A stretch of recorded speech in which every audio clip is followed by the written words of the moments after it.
Identifier, analyser, planifier, trader. Votre rendez-vous avec IG. Investissez avec les Turbo 24.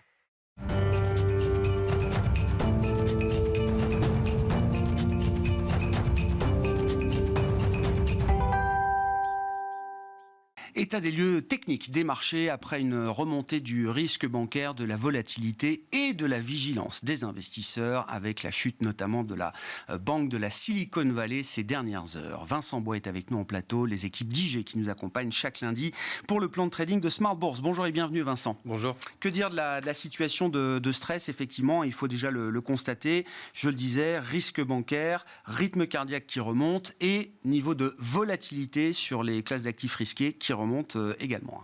Tout à fait, ça a commencé la semaine dernière, donc où on avait les prémices un peu de ce qui se passait, mais même avant d'avoir cette information, finalement, les marchés étaient déjà sous pression, puisque on commençait à avoir un peu de respiration finalement sur les indices, sur les actifs risqués. Et puis ça ne fait qu'accentuer finalement ce risque. Donc ici on est venu chercher les niveaux, puisqu'on parle d'analyse technique ici. Et bien sur le S&P notamment, on est allé chercher des niveaux sur les indices américains. En Europe également, on est allé chercher les niveaux techniques importants. Et puis la surprise, c'est plutôt le dollar américain qui avait repris une tendance haussière, qui a fortement chuté avec l'information que l'on a. Pour le moment, eh bien l'ouverture devrait se faire plutôt positive, mais il n'y a rien qui est fait. Il y a beaucoup de risques et il y avait déjà des risques auparavant. Les marchés avaient beaucoup monté.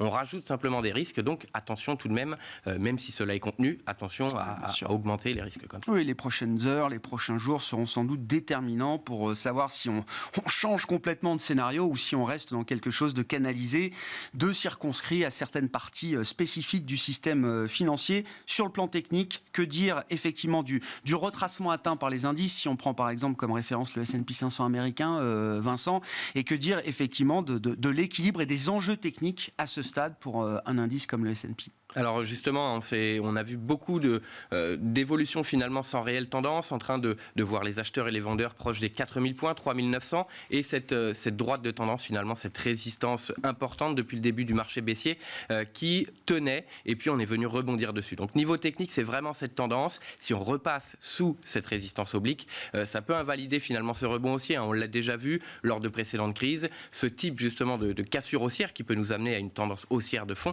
et puis finalement retour sous la tendance et donc accélération baissière. Ici, 3900 points, on le voit sur le graphique. Et puis, pourrait nous amener aux 3800. Les 3800, c'était justement cette nouvelle impulsion qu'on avait vue début 2023, qui était un peu questionnable justement sur la reprise de la Chine, sur le resserrement de la politique monétaire qui était un peu mis de côté finalement. Et donc, 3800 points sous ce niveau. En revanche, attention à l'accélération. C'est sous ces 3800 qu'on peut justement valider l'accélération vers, on avait vu 3500, 3600 points au plus bas. Donc, attention, ici, cet oblique 3900 pour moi est décisif. Si on maintient le rebond, eh bien, on peut aller chercher à nouveau les 4000. Mais pour le moment, c'est plutôt un risque de retour à la baisse, puisque je le disais, la justification de la hausse précédente n'était pas encore tout à fait pertinente. Ouais. La traduction sur la parité euro-dollar avec effectivement un phénomène de baisse du dollar depuis l'éclatement de la crise SVB notamment et la matérialisation d'un risque bancaire spécifique dans le système américain. On a vu le dollar refluer notamment contre l'euro. Tout à fait, alors que d'habitude, lorsqu'on a des risques, eh bien, on voit le dollar qui progresse plutôt. Mais ici, c'est bien entendu un risque qui touche le système américain directement, d'une part. Et puis, il y a la remise en question de ce resserrement de la politique monétaire qui pourrait être beaucoup moins rapide et donc plus de justification importante pour une hausse du dollar importante. Les taux obligataires ont fortement chuté. On était sur des niveaux historiques depuis plusieurs années, depuis la crise de 2007. Et donc, c'est un retour en arrière brutal sur les taux obligataires, également sur le dollar. Par la suite, eh bien, il va falloir justement de savoir si le resserrement de la politique monétaire, où est-ce qu'on en est? Est-ce qu'on remet encore ces 50 points de base? Il n'en était pas question il y a 2 semaines, il en était question vendredi dernier, et aujourd'hui, c'est encore les 25 points de base peuvent être questionnables. Goldman Sachs, me semble-t-il, disait ce matin que pour eux, il n'y avait plus de justification d'une hausse de 50 points de base, voire de 25 points de base. Donc, eh bien, le dollar américain et l'euro-dollar va être dépendant justement de bien entendu ce qui va se passer au niveau du secteur bancaire américain, si cela se développe à d'autres activités, à d'autres banques. Ce que fait bien entendu le Trésor, la Fed et l'organisme d'assurance justement des fonds. Et puis, eh bien, ce que va dire Jérôme Powell, la publication de l'inflation va jouer également, mais surtout la politique monétaire, qui est la semaine prochaine aux États-Unis. Est-ce qu'ils vont faire une pause immédiatement ? On l'a vu dans les années 80, lorsqu'il y avait cette inflation, il y avait eu une baisse de taux, puis un retour haussier sur les taux. Est-ce qu'ici, il va y avoir une pause en attendant de voir justement l'effet de la politique monétaire qui est décalée avant de reprendre de décisions ? Ce qui serait plutôt sage, probablement, mais peut-être pas. Si l'inflation est extrêmement élevée demain, ça peut remettre les choses en pourquoi est-ce qu'on en est venu à reparler de 50 points de base aux États-Unis ? Parce qu'on a eu encore plus de 300 000 créations d'emplois au mois de février, après plus de 500 000 en janvier, avec des ouvertures de postes qui restent à des niveaux quand même stratosphériques, et un indice d'inflation, alors qui sera publié demain, mais on a compris depuis le début de l'année que peut-être la tendance désinflationniste était en train de ralentir. La vitesse de désinflation est peut-être moins évidente devant nous désormais aux États-Unis. Donc une séquence clé effectivement en matière de gestion du risque bancaire pour les banques centrales et de politique monétaire, puisqu'on aura la BCE cette semaine et la Fed la semaine prochaine. Qu'en est-il de l'espace crypto, affecté en premier lieu évidemment par ces faillites en chaîne ou ces mises sous tutelle en chaîne, partant de Silvergate, SVB, Signature, peut-être First Republic à suivre, autant de banques qui sont très connectées à l'espace tech, capital risque et crypto également, Vincent. Tout à fait, ce sont des banques qui sont liées au crypto, liées au capital risque, mais c'est un test. Pour les cryptos, c'est un risque. Pour le Bitcoin, c'est un test. Puisque nous avons peut-être un problème sur le système bancaire classique. Le Bitcoin a été mis en ligne en 2009, donc juste après justement la crise des subprimes, pour répondre éventuellement à un déclin des banques ou à un problème sur le système monétaire actuel. Donc c'est un test pour Bitcoin. Et un risque pour les crypto-monnaies qui, eux, sont plutôt des actifs qui sont apparus ensuite. Et donc, sur le Bitcoin, on a eu cette hausse qui peut nous faire penser qu'effectivement, les gens voient finalement une valeur refuge dans le Bitcoin.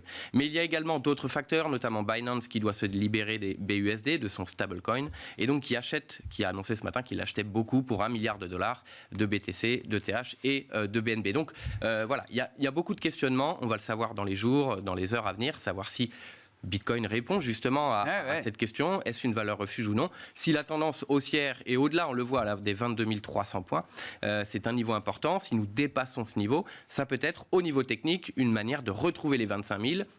Et à long terme, peut-être une valeur refuge. Sous les 22 300, les 21 400, un niveau technique important que l'on voit ici en février. Sous ce niveau, pour moi, c'est plutôt le retour à la tendance baissière. Les 20 000 sur lesquels on a rebondi, c'est l'ancien plus haut historique de 2017. Donc, c'est un niveau technique important, mais pour moi, ça ne répond pas puisque le Bitcoin se comporte comme les actifs spéculatifs, toujours les actifs risqués. Et donc, si ces mauvaises nouvelles continuent et que les indices continuent de baisser, le Bitcoin le fera également. Bon, on verra. Le premier enjeu, c'est de voir comment est-ce que la récupération des dépôts de ces banques mises sous tutelle va s'effectuer dans les prochaines heures. Les dépôts ont été garantis au-delà du niveau de $250 000 par la Réserve fédérale américaine et le département du Trésor. On verra effectivement si les choses peuvent s'opérer dans l'ordre en ce qui concerne la restitution et la récupération des dépôts restants chez Silicon Valley Bank, notamment. Vincent, venons-en au CAC 40. Donc je rappelle, la semaine dernière, quasiment à la même heure, on marquait un nouveau record à l'arraché pour le CAC 40 Cash, 7400 points. Et on s'est retrouvé ce matin brièvement, juste sous le niveau des 7000 points. Tout à fait. Donc le triple top qu'on a eu sur le plus haut historique, donc on a mis 20 ans à retrouver, et puis finalement qu'on a mis moins d'1 an à retrouver 3 fois d'affilée. Et donc on est allé chercher la cassure des 7200 et on est allé chercher ce niveau technique des 6950, 7000.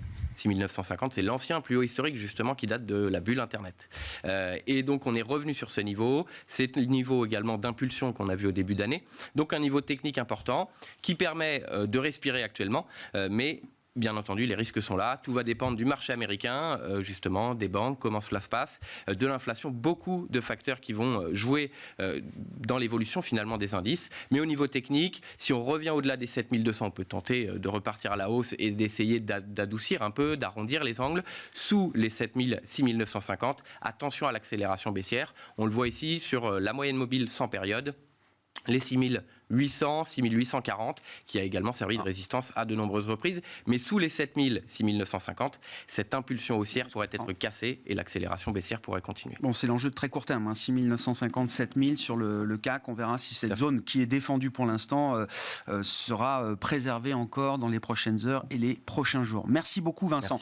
Merci pour ce décryptage des enjeux techniques dans un contexte de marché qui a légèrement évolué. Vous l'aurez remarqué depuis la semaine dernière avec ce risque bancaire et ces faillites ou ces mises sous tutelle de certains acteurs spécifiques du système financier américain au cours du week-end. Vincent Bois qui était avec nous en plateau, analyste chez IG. Identifiez, analysez, planifiez, tradez. Votre rendez-vous avec IG. Investissez avec les Turbo 24.